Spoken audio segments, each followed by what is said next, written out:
جی بالکل، ویسے تو منشیات فروشی جہاں پہ کی جاتی ہے وہاں پر ڈرگ ڈیلرز کے خلاف پولیس کی جانب سے سخت ایکشن لیا جاتا ہے، محکمہ ایکسائز کی جانب سے سخت کارروائیاں کی جاتی ہیں اور کئی سال جو ہے وہ سزائیں ہوتی ہیں، اور اگر منشیات کا ایک بڑا لیول ہو تو ساری زندگی منشیات بیچنے والے کو جیل کی سلاخوں کے پیچھے گزارنا پڑتی ہے، چونکہ جب 9C لگتی ہے تو اس کے بعد سخت سے سخت سزا دی جاتی ہے، چونکہ ایسے افراد جو ہوتے ہیں وہ منشیات بیچ کر نوجوان نسل کو خراب کر رہے ہوتے ہیں، اور کئی ایسی قیمتی جانیں ہیں جو اسی کے استعمال سے ضائع ہو چکی ہوتی ہیں۔ تو اس چیز کو مد نظر رکھتے ہوئے اگر کوئی پرائیویٹ بندہ اس میں ملوث پایا جاتا ہے تو حکومت کی جانب سے سخت ایکشن لیا جاتا ہے، لیکن اب دیکھنے میں یہ بات آئی ہے کہ سرکاری طور پر جو افیون ہے اس کو لیگل کیا جا رہا ہے، اور اس کی فروخت جو ہے وہ محکمہ ایکسائز کے ہاتھوں میں دی جا رہی ہے۔ وہ یہاں سے لیگل طریقے سے مختلف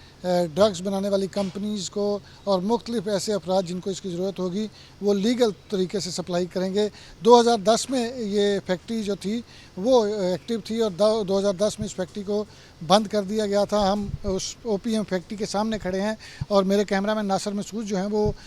میرے ساتھ اس کے اندر بھی جائیں گے اور آپ کو ساری اندر کی سچویشن بھی دکھائیں گے۔ اب اس کو دوبارہ جو ہے وہ بحالی کی طرف لے جایا جائے گا، اور اس میں جتنا بھی ورکنگ ہوگی وہ ساری لیگل طریقے سے ہوگی۔ میں آپ کو یہی بتاؤں گا کہ یہاں پہ کتنی منشیات جو ہے وہ روزانہ کی بنیاد پہ ملا کرے گی، کتنا اس کا کوٹا ہوگا، کس ادارے سے محکمہ ایکسائز کو جو افیون ہے وہ سپلائی ہوگی، اس کا ریٹ کیا ہوگا اور اس کی حفاظت کس طرح کی جائے گی، اس تمام فیکٹری کو دیکھے گا کون۔ تو ناصر مسعود سے ریکویسٹ کرتے ہیں کہ یہ افیون فیکٹری کا مرکزی دروازہ دکھائیں۔ یہ چونکہ ابھی لاک ہے، 10 سال سے یہ بند ہے، 10-12 سال سے،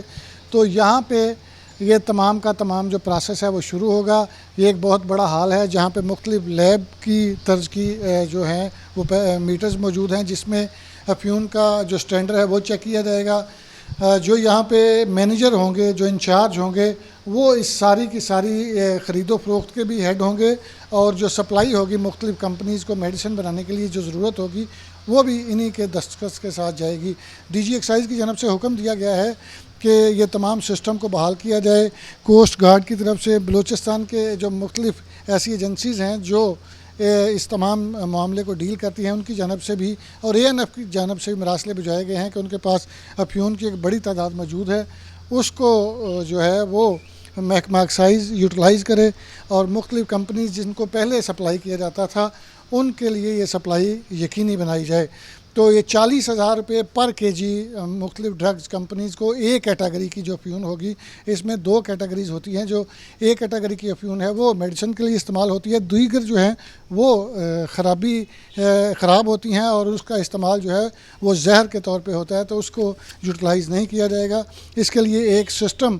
ایکسپرٹ ہوگا جو تمام کی تمام افیون کو چیک کرے گا، اور اس کے بعد محکمہ ایکسائز کی جانب سے اس تمام پروسیس کو مکمل کرنے کے بعد سپلائی کا عمل یقینی بنایا جائے گا۔ محکمہ ایکسائز کی جانب سے اس پر کیا اقدامات کیے جا رہے ہیں، اسی حوالے سے متعلقہ جو مینیجر ہیں یہاں پہ ہے ای ٹی او رینک کے افسر، ان سے بات کریں گے اور ان سے پوچھیں گے کہ کس طرح اس پروسیس کو آگے لے جایا جائے گا اور کس طرح جو افیون ہے وہ لیگل طریقے سے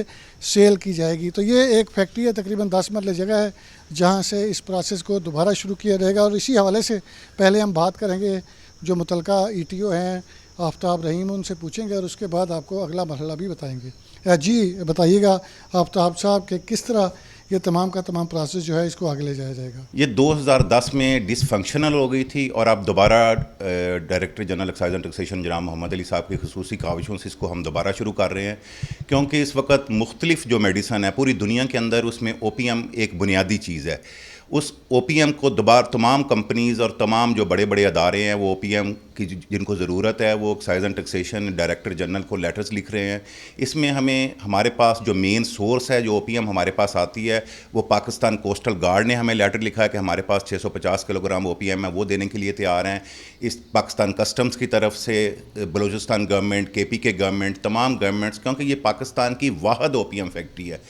اس کو O P M and alkaline factory کہتے ہیں، جس میں ہم O P M, good O P M, inferior O P M, good O P M جو ہے وہ میڈیسنل یوز کے لیے ہوتی ہے، جو کمپنیز ہم سے پھر اتنے وہ پیسے جمع کرواتی ہیں، اور پیسے جمع کروانے کے بعد اس کا اب جو 40,000 روپے پر کے جی کا ریٹ ہے اس سے پھر ہم ان کمپنیز کو دیں گے، اور اس کو دوبارہ فنکشنل کرنے کے لیے مختلف چیزیں جو ڈی جی صاحب کے بھی ذہن میں ہیں، اس وقت ہم نے اس کی حفاظت کے لیے اسلحہ لائسنس گورنمنٹ آف پنجاب سے مانگے ہیں کہ ہمیں فوری طور پر 6 اسلحہ لائسنس دیے جائیں تاکہ اس فیکٹری کی پراپر حفاظت کی جا سکے. جو اوپیم ہمارے پاس آئے وہ ایک محفوظ ہاتھوں میں ہو. جی بالکل، ہمیں آفتاب رحیم صاحب بتا رہے تھے کہ کس طرح مختلف کمپنیز کو یہ سپلائی کا ریٹ ہوگا. اس کے لیے اسلحہ لائسنس بھی اپلائی کر دیے گئے ہیں. جو یہاں پہ اینالسٹ ہوگا اس کے لیے بھی اپلائی کر دیا گیا ہے، چونکہ اس کی موجودگی بہت ضروری ہے. وہ چیک کر کے بتائے گا کہ ایک کیٹیگری کی افیون کون سی ہے جس کی سپلائی جو ہے وہ میڈیسن میں ضروری ہے. تو دیکھنے میں یہ بات جو آ رہی تھی کہ منشیات کی خرید و فروخت ممنوع ہوتی ہے، لیکن محکمہ ایکسائز کی جانب سے پہلے بھی عرصہ دراز سے یہاں پہ فیون کو جو ریفائن کر کے مختلف کمپنیز کو بھیجا جاتا تھا. اور اب بھی چونکہ یہ ایشیا کی بڑی ترین ایک سرکاری جو اوپیم فیکٹری ہے جو ادویات بنانے کے لیے استعمال ہوتی تھی، تو اب جتنی بھی افیون پاکستان بھر میں، پنجاب بھر میں پکڑی جائے گی اور ایک کیٹیگری کی ہوگی وہ محکمہ ایکسائز خریدے گا اور اس کو چیکنگ کرنے کے بعد مختلف کمپنیز کو سپلائی کی جائے گی. تو ایک طرف تو منشیات کا استعمال جو ہے یہ لائٹر موڈ میں بتا رہے ہیں کہ اس کے خلاف سختی سے ایکشن لیا جا رہا ہے. دوسری طرف سے حکومت کی جانب سے اب دوبارہ سپلائی جو اس کی ہے وہ خود اپنے ہاتھوں میں لی جا رہی ہے اور اس کی جتنی انکم ہوگی وہ خزانے میں جائے گی. لیکن اہم بات یہ ہے کہ سالانہ اس میں لاکھوں کے جی جو ہے وہ افیون یہاں پہ آئے گی. جو پہلی کھیپ جس طرح ہمیں آفتاب صاحب نے بتایا کہ 640 کلو گرام ابتدائی طور پر ہمیں سپلائی کی جا رہی ہے، اس کو پروسیس کیا جائے گا اور اس کو بھجوایا جائے گا. تو یہ بڑی اہم چیز ہے کہ محکمہ ایکسائز کی جانب سے اس تمام کے تمام معاملے کو ٹیک اپ کیا گیا ہے اور پچھلے 12-13 سال سے جو فیکٹری بند تھی اس کو چالو کر کے سپلائی کا عمل شروع کیا گیا ہے.